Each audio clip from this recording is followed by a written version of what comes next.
हरे कृष्णा। आप सभी का दिन शुभ और मंगलमय हो। इससे पहले की कथा सुनने के लिए आप सभी का बहुत बहुत धन्यवाद। आज सुनिए माघ मास महात्म्य में आगे की कथा। इससे पहले के अध्याय में आपने सुना था कि किस प्रकार मुनि ने पिशाच को सुमार्ग बतलाया कि माघ मास में प्रयाग में जाकर स्नान करने से तुम्हें पिशाच योनि से मुक्ति मिल जाएगी।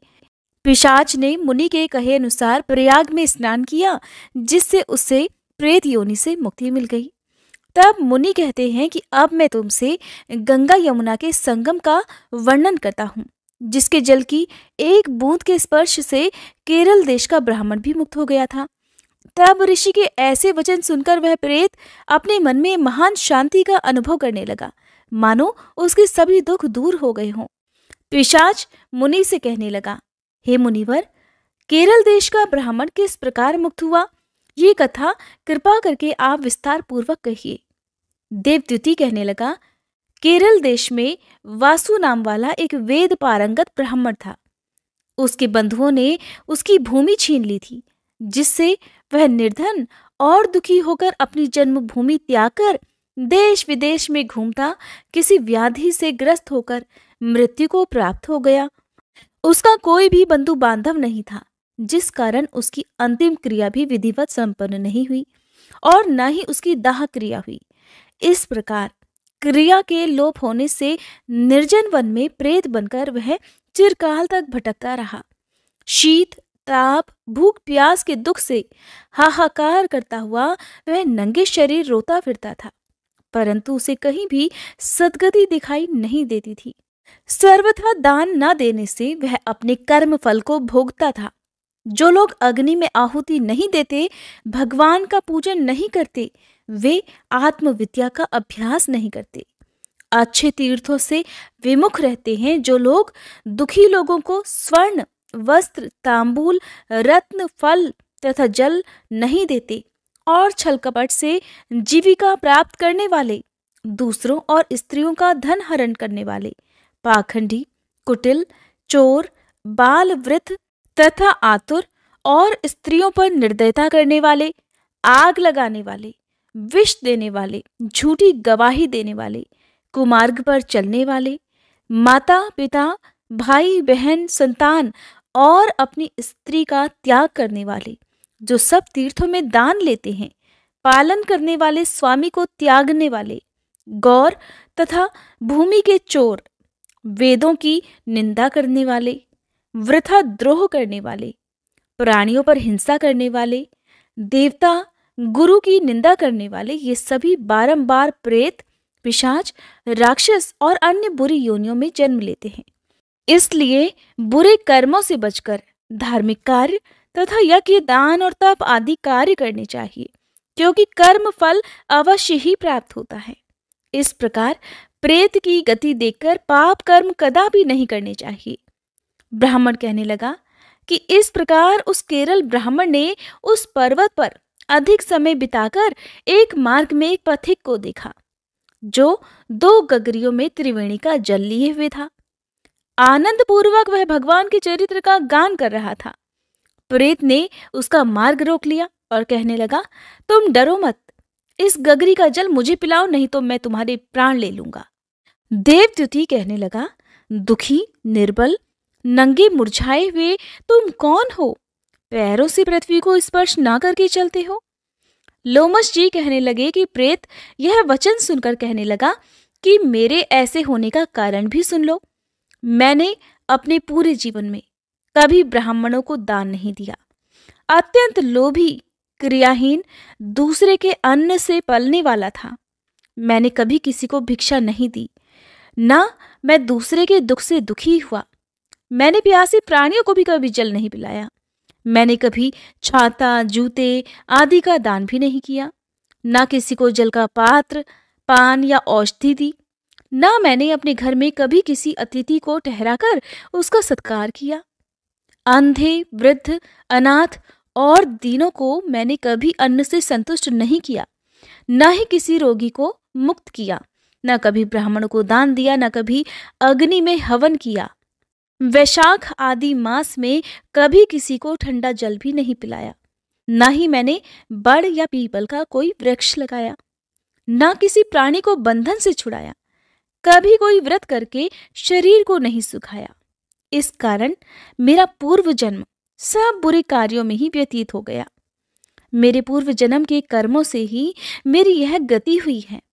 इस वन में व्याघ्र, भेड़िए से बचा हुआ मांस और जंतुओं के खाने से गिरे हुए फल, वृक्षों पर लगे हुए सुंदर फल और झरने का सुंदर जल सभी मिलते हैं, परंतु देव इच्छा से मैं कुछ भी नहीं खा सकता।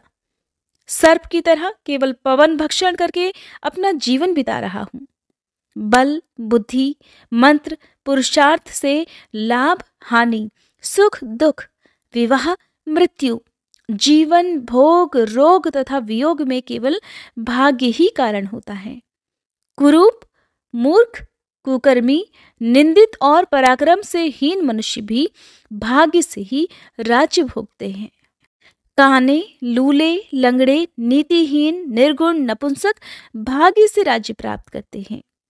पर्वत पर भी बलवान राक्षस पिशाच रहते हैं, जिनमें से कभी कभी कोई कहीं कहीं वन में फिरते हुए अपने कर्म के अनुसार अन्न जल प्राप्त कर लेते हैं, परंतु आपको उनका भय नहीं होना चाहिए, क्योंकि धर्मात्मा पुरुषों की उनकी पवित्रता ही रक्षा करती है। और ये पिशाच तो आप जैसे भक्त की तरफ आंख उठाकर भी नहीं देख सकते। जो नारायण भगवान की भक्ति से पवित्र रहता हो, उसको भूत, प्रेत, पिशाच, पूतना कोई बाधा ही नहीं दे सकते। भूत, बेताल, पिशाच, गंधर्व काकिन, शाकिनी ग्रह, रेवती, यज्ञ मात्र ग्रह, भयंकर ग्रह, कृत्या, सर्प, कुष्मांड और दूसरे दुष्ट जंतु पवित्र वैष्णव की तरफ देख भी नहीं सकते। जिसकी जिह्वा पर गोविंद का नाम, हृदय में वेद तथा श्रुति विद्यमान है और जो पवित्र दानी है, उनको कभी भय हो ही नहीं सकता। हे ब्राह्मण, इस प्रकार कर्मों का फल भोगता हुआ मैं यहाँ पर रहता हूँ, ऐसा सोचकर मैं शोक नहीं करता। एक वृतांत तुमसे बताता हूँ, ध्यान से सुनिए। एक बार ज्वालिनी नदी के किनारे पर मैं गया हुआ था। वहां पर घूमते हुए मैंने एक सारस के वचनों को सुना था। वह पथिक कहने लगा कि हे प्रेत, तुमने सारस के वचन किस प्रकार और क्या सुने थे, सो कृपा करके कहिए। तब वह प्रेत कहने लगा कि इस वन में कुहरा नाम की नदी पर्वत से निकली है। मैं घूमता घूमता उस नदी के किनारे जा पहुंचा और थकावट दूर करने के लिए कुछ क्षण वहां पर ठहर गया। उसी समय लाल मुख और तीखे दांतों वाला एक बड़ा बंदर वृक्ष से उतरकर जल्दी से वहां पर आया, जहां पर उस समय एक सारस सोया हुआ था। उस चंचल बंदर ने कई पक्षियों को देखकर उस सोए हुए सारस को दृढ़ता से, बड़ी मजबूती से पैरों से पकड़ लिया। कहीं ये चंचल बंदर हमें ना पकड़ ले, ये सोचकर बाकी पक्षी तो वहां से उड़ गए, लेकिन क्योंकि बंदर ने उस सारस को पैरों से पकड़ा हुआ था, जिस कारण सारस वहां से उड़ नहीं पाया। सोए हुए सारस की जब नींद खुली, तब वह अपने सामने एक बंदर को देखकर भयभीत हो गया। कहीं ये बंदर मुझे नुकसान न पहुंचा दे, इस डर से वह सारस हाथ जोड़कर बड़े ही मधुर स्वर से उससे कहने लगा कि हे बंदर, तुम बिना अपराध मुझे क्यों दुख दे रहे हो? इस संसार में राजा भी केवल अपराधियों को ही दंड देता है, और मैंने तो कोई अपराध नहीं किया। और तुम्हारे जैसे श्रेष्ठ प्राणी तो किसी को पीड़ा भी नहीं देते। हम अहिंसक और दूसरों के कर्मों को नहीं देखते। जल की काई खाने वाले, आकाश में उड़ने वाले, वन में रहने वाले, अपनी स्त्री से प्रेम करने वाले, दूसरों की स्त्री को त्यागने वाले, दूसरों की बुराई से दूर रहने वाले, चोरी न करने वाले, बुरों की संगति से एकदम दूर, किसी को कष्ट न देने वाले हैं। सो इस प्रकार मुझे निरपराधी को हे बंदर छोड़ दो। सारस बंदर से कहने लगा कि मैं तुम्हारे पहले जन्म के वृतांत को जानता हूँ। अगर तुम जानना चाहो तो मैं इस बारे में तुम्हें बता सकता हूँ। सारस के ऐसे वचन सुनकर वह बंदर उसको छोड़कर उससे थोड़ी ही दूर पर बैठ गया और कहने लगा कि तुम मेरे पूर्व जन्म के वृतांत को कैसे जानते हो? तुम अज्ञानी पक्षी हो और मैं वन में घूमने वाला हूँ। तब सारस कहने लगा कि मैं अपनी जाति की स्मृति के बल से तुम्हारे पूर्व जन्म का सब वृतांत जानता हूँ। तुम पूर्व जन्म में विंध्य पर्वत के राजा हुआ करते थे और मैं तुम्हारे कुल का पूज्य पुरोहित था। तुम राजा होकर अपनी प्रजा को पीड़ा दिया करते थे। विवेकहीन तुमने बहुत सा धन इकट्ठा किया था। सो वानर, प्रजा की पीड़न रूपी अग्नि की ज्वाला से तुम पहले ही तप चुके हो। पहले तुम कुंभीपाक नरक में गिराए गए, तुम्हारे शरीर को नरक में 3000 वर्ष बीत गए। फिर नरक से निकलकर बचे हुए पापों के कारण इस बंदर की योनि में आए और अब मुझे मारना चाहते हो। और तो और अपने पूर्व जन्म में तुमने ब्राह्मण के बाग से लूटकर बलपूर्वक फल भी खाए थे। उसका ये भयंकर फल हुआ कि तुम वानर और वनवासी हो गए। प्राणी अवश्यमेव अपने किए हुए कर्मों को भुगतता है, इससे देवता भी नहीं हटा सकते। इस प्रकार मैं सारस का जन्म लेकर भी अज्ञान से मोहित नहीं हुआ। इतनी बातें सुनकर वह वानर कहने लगा कि यदि तुम ठीक ही जानते हो तो फिर ये भी बताओ कि तुम पक्षी कैसे हुए। वानर की बात सुनकर सारस कहने लगा, मेरी दुर्गति का कारण भी सुन लो। तुमने नर्मदा नदी के किनारे पर सूर्य ग्रहण के समय बहुत से ब्राह्मणों के निमित्त 100 ढेर अन्न के दान किए थे। मैंने पुरोहिताई की मदद से थोड़ा सा ब्राह्मणों को दिया और बाकी सब मैं आप हर ले गया। इन ब्राह्मणों के द्रव्य का अपहरण करने के पाप से मैं पहले कालसूत्र नरक में और फिर रक्त करदूम नरक में, जहां पर बड़े बड़े कीड़े थे, रक्त और पीप से भरा हुआ नाभि तक नीचे सिर और ऊपर पैर किए हुए मैं उस दुर्गंध वाले नरक में कीड़ों आदि के द्वारा काटा गया और फिर 3000 वर्ष तक मैं उसी यातना को भुगत रहा था। मैं नरक के दुख का तो वर्णन ही नहीं कर सकता। फिर नरक की यातना से मुक्त होकर ये सारस का जन्म मैंने पाया, क्योंकि अपने पूर्व जन्म में अपनी बहन के घर से मैंने कांसे का बर्तन चुराया था। इसको मैंने एक जुआरी को दे दिया। इसी से मैं सारस योनि में आ गया। यह मेरी स्त्री पिछले जन्म में ब्राह्मणी थी, इसने भी कांसे की चोरी की थी। इसी से यह मेरी स्त्री और सारसी बन गई। क्योंकि जब वानर ने उस सोते हुए सारस को पकड़ा था तब बाकी पक्षी तो वहां से उड़ गए थे, केवल सारसी वहां पर रह गई थी, क्योंकि उसके पति को वानर ने पैरों से पकड़ लिया था। सारस उस वानर से कहने लगा कि तुमने कर्मफल की बात तो सुन ली, अब भविष्य की बातें भी सुनो कि भविष्य में क्या होगा। अब मैं, तुम और मेरी यह स्त्री भी हंस बनेंगे और कामरूप देश में सुख से निवास करेंगे। फिर इसके पश्चात गौर योनि में और फिर जाकर दुर्लभ मनुष्य योनि को प्राप्त होंगे। इसमें मनुष्य पाप और पुण्य दोनों ही कर सकता है। इस प्रकार भगवान शिव की माया से यह सारा जगत मोह को प्राप्त होता है। इस प्रकार न केवल हम बल्कि संसार के सभी जीव प्रवृत्ति मार्ग में फंसकर ही अच्छे और बुरे कर्म किया करते हैं और उन्हीं का फल भोगते हैं। इसलिए सभी प्राणियों को धर्म का सेवन करना चाहिए, धर्म का पालन करना चाहिए। देवता, असुर, मनुष्य, व्याघ्र, कीड़े मकोड़े सभी से कंटक रूपी मार्ग नहीं छूट पाता। केवल वेदांत जानने वाले योगी ही इस मार्ग से बच सकते हैं। इसी कारण बड़े बड़े महात्मा भी कर्म फल को नहीं टाल सकते। उपाय से और बुद्धि से कोई भी इसे नहीं बदल सकता। तुम पहले राजा थे, फिर नरक में गए और अब बंदर की योनि को प्राप्त कर तुम इस वन में भटक रहे हो और फिर भी ऐसा ही जन्म पाओगे। ऐसा विचार कर आनंद पूर्वक और धैर्य रखकर विचरते हुए काल की प्रतीक्षा करो। तब वानर ने कहा कि पहले जन्म में मैं तुम्हारी पूजा करता था, अब तुम मुझे प्रणाम करते हो। तुम जाति के स्मरण से मेरे पूर्व जन्म के वृतांत को जानते हो। आनंद पूर्वक रहो, तुम्हारा कल्याण हो। तुम्हारे वचनों को सुनकर मैं मोह रहित होकर वन में विचरूंगा। प्रेत कहने लगा कि हे पथिक, मैंने नदी के तट पर बंदर और सारस का ये संवाद सुना, तब जाकर मुझे बोध हुआ कि मोह और शोक का नाश हो गया है। तब वह प्रेत उस पथिक से गंगा जल मांगने लगा, जिसे उस पथिक ने एक मटके में रखकर अपने सिर पर धारण किया हुआ था। प्रेत कहने लगा कि हे पथिक, मैं इस समय तुम्हारे पास जो यह गंगा जल है उसे मांगता हूँ, क्योंकि मैंने इसका बहुत कुछ महात्म्य सुना है। मैंने इस पर्वत पर गंगा जल का बड़ा अद्भुत आश्चर्य देखा था, इसीलिए ये जल मैं तुमसे मांगता हूँ। इस समय मैं प्रेत योनि में पड़ा हुआ महान दुख भुगत रहा हूँ। एक ब्राह्मण अनाधिकारी को यज्ञ कराकर ब्रह्म राक्षस हो गया। वह हमारे साथ 8 वर्षों तक रहा। उसके पुत्र ने उसकी अस्थियों को इकट्ठा करके गंगा जी में कनखल स्थान में गिरवा दिया, जिसके फलस्वरूप वह राक्षस तत्व को त्याग कर सद्गति को उसी क्षण प्राप्त हो गया। मैंने प्रत्यक्ष देखा है, इसीलिए मैंने तुमसे इस गंगा जल को मांगने की प्रार्थना की है। मैंने अपने पहले जन्म में तीर्थ स्थानों में बड़े बड़े दान लिए थे और उनका प्रायश्चित नहीं किया था। इसी से मैं हजारों वर्षों तक इस प्रेत योनि, जिसमें अन्न और जल मिलना अति दुर्लभ है, दुख पा रहा हूँ। इस योनि में मुझे हे पथिक हजारों वर्ष बीत गए। इस समय यदि आप जल देकर मेरे प्राणों को जो कंठ तक आ गए हैं बचा सकते हैं तो बचाओ।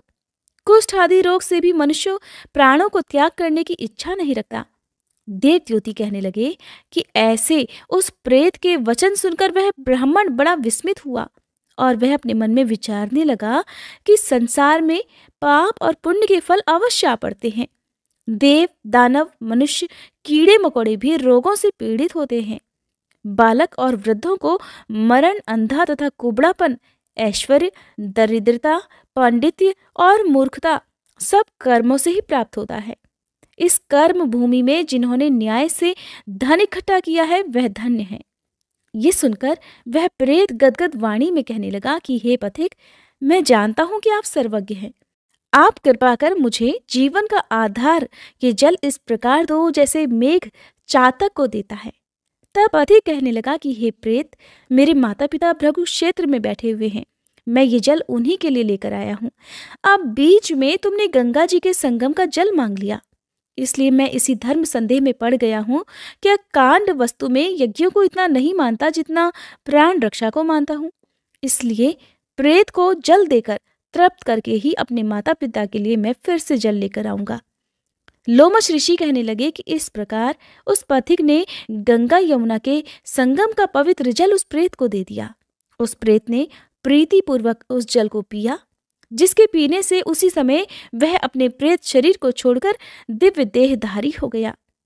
केरल कहने लगा कि बिंदु मात्र गंगा जल से ही वह प्रेत मुक्त हो गया। हम समझते हैं कि ब्रह्मा जी भी इस जल के गुण का वर्णन नहीं कर सकते, नहीं तो भला महादेव जी इस जल को मस्तक पर ही क्यों धारण करते। इस संसार में जो मनुष्य कर्म, वचन और मन के पापों से रंग गए हैं वह गंगा जल के बिना धुल ही नहीं सकते। गंगा जल के सेवन से मुक्ति सदा सन्मुख खड़ी रहती है। जिस पवित्र जल को स्पर्श करने मात्र ही वह प्रेत प्रेतत्व को छोड़कर मुक्ति को प्राप्त हो जाते हैं। जो गंगा जी में स्नान करते हैं वह वैष्णव पद को प्राप्त होते हैं। यदि संबंधी लोग गंगा जल से तर्पण करें तो नरक में रहने वाले पितर भी स्वर्गलोक को चले जाते हैं और स्वर्गलोक में रहते हुए ही ब्रह्मत्व को प्राप्त होते हैं। गंगा जल के समान और कोई मुक्ति का साधन नहीं। इस प्रकार वह प्रेत वहां से चला गया और 1 मास में जब माघ मास आया तब उसने सुने हुए प्रयाग महात्म्य के अनुसार गंगा यमुना के संगम पर स्नान करके पिशाच शरीर को धारण कर भक्तिपूर्वक नारायण की स्तुति करता हुआ वह द्रविड़ देश का राजा गंधर्वों से सेवित उत्तम विमान पर बैठकर इंद्रपुरी को गया। सो हे द्विज, यह इतिहास पापों का जल्दी ही नाश करता है। इसमें धर्म का ज्ञान होता है। यह पुण्य, यश तथा कीर्ति को बढ़ाने वाला है, ज्ञान तथा मोक्ष को देने वाला है। तुम भी सद्गति पाने के लिए प्रयाग चलो, वहां पर हम ऐसा स्नान करें जो देवताओं को भी दुर्लभ होता है। वहां पर श्राप से पैदा हुआ पिशाचपन सब कुछ नाश को प्राप्त हो जाएगा। इस प्रकार लोमश ऋषि के मुख से अमृतमय मधुर कथा को सुनकर मानो अमृत पीकर सभी प्रसन्न हुए और पाप रूपी समुद्र से पार हो गए। उन्हीं के साथ सभी लोगों ने फिर दक्षिण दिशा की ओर प्रस्थान किया। वशिष्ठ जी कहने लगे कि हे राजा दिलीप, बहुत से जन समूह सहित अच्छोत सरोवर में स्नान करके सुखपूर्वक मोक्ष को प्राप्त हो गए। तब लोमश जी कहने लगे, संसार रूपी इस तीर्थ राजा को सभी श्रद्धा पूर्वक देखिए। यहाँ पर 33 करोड़ देवी देवता आकर आनंद पूर्वक रहते हैं। ये अक्षय वट है जिनकी जड़ें पाताल तक गई हैं और मार्कंडेय ऋषि प्रलय के समय भगवान इसी अक्षय वट का आश्रय लेते हैं। यही भोलेनाथ की प्रिय भगवती भागीरथी है जिसकी सिद्धलोक सेवा करते हैं। ये गंगा स्वर्ग के हेतु एक पताका के समान है। इसका जल पीकर मनुष्य मुक्त हो जाता है। हे मुनिवर, सभी प्राणी इस नदी को यमुना से मिली हुई पाते हैं और इसका संगम बड़े पुण्य से प्राप्त होता है। इस पवित्र संगम में स्नान करने से जन्म मृत्यु रूपी दावानल से कोई तपता नहीं, परंतु ज्ञान प्राप्त करके मुक्त हो जाता है। यहाँ पर स्नान करने मात्र से सभी प्राणी बिना ज्ञान के भी मुक्त हो जाते हैं। इसीलिए श्री ब्रह्मा जी ने यहाँ यज्ञ करने की इच्छा की थी। इसी संगम में भगवान श्री हरि ने स्त्री प्राप्ति की इच्छा से स्नान करके लक्ष्मी जी को प्राप्त किया था। यहाँ पर त्रिशूलधारी भोलेनाथ ने त्रिपुर दैत्य को मारा था और प्राचीन काल में उर्वशी स्वर्ग से गिरी थी तथा स्वर्ग पाने की इच्छा से यहाँ पर ही उसके स्नान करने से नहुष कुल के राजा ययाति ने वंशधर पुत्र प्राप्त किया था। यहीं पर देवराज इंद्र ने प्राचीन काल में धन की इच्छा से स्नान किया था और माया से कुबेर के सब धन को प्राप्त कर लिया था। प्राचीन काल में नारायण तथा नर ने हजारों वर्ष तक प्रयाग में निराहार रहकर उत्तम धर्म किया। यहाँ से जैगाशव्य सन्यासी ने महादेव जी जैसी शक्ति वाले से विजय प्राप्त की थी और अणिमा आदि योग के अति दुर्लभ ऐश्वर्य प्राप्त किए थे। इसी क्षेत्र में तपस्या करके श्री भारद्वाज सप्त ऋषियों में सम्मिलित हुए। इस प्रकार जिन्होंने भी इस संगम में स्नान किया उन सभी को स्वर्ग की प्राप्ति हुई। इसलिए हमारे विचार से तुम त्रिवेणी में स्नान करो। इस स्नान से पहले किए हुए तुम्हारे सब पाप नष्ट हो जाएंगे और संपूर्ण वैभवों को तुम प्राप्त हो जाओगे। ऋषि के इस प्रकार के सत्य वचन सुनकर सभी त्रिवेणी में स्नान करने लग गए और उसी स्नान करने से सबकी पिशाचता भी नष्ट हो गई। श्राप से मुक्त होकर उन्होंने अपना शरीर धारण कर लिया। वेद निधि ने अपनी संतान को देखकर प्रसन्न होकर लोमश ऋषि को संतुष्ट किया और कहा, आपके अनुग्रह से ही श्राप से मेरे पुत्र विमुख हो गए हैं। अब हे ऋषिवर, आप इन बालकों के योग्य धर्म को कहिए। तब लोमश ऋषि कहने लगे कि इस युवा कुमार ने वेदों का अध्ययन समाप्त कर लिया है, इसलिए इन कन्याओं के प्रीति पूर्वक कर कमलों को ग्रहण करें। तब लोमश ऋषि तथा अपने पिताजी की आज्ञा से इस ब्रह्मचारी ने 5 कन्याओं से विवाह कर लिया और इस प्रकार इन कन्याओं के सभी मनोरथ पूर्ण हो गए। जिसके घर में लिखा हुआ यह माहात्म्य पूजा जाता है, वहां नारायण भगवान ही पूजे जाते हैं। पुष्कर तीर्थ में, प्रयाग में, गंगा सागर में, देवालय में, कुरुक्षेत्र में और विशेष रूप से काशी में जाकर इसका पाठ अवश्य करना चाहिए। यदि आप पाठ ना कर पाए तो इस महात्म्य को सुनना अवश्य चाहिए। पुष्कर तीर्थ में ग्रहण के समय इसके पाठ का 2 गुना फल प्राप्त होता है और मरने के बाद मोक्ष की प्राप्ति होती है। हरे कृष्णा। आज के अध्याय में बस इतना ही। इसके आगे का वृतांत आप सभी अगली कथा में जरूर सुनिएगा।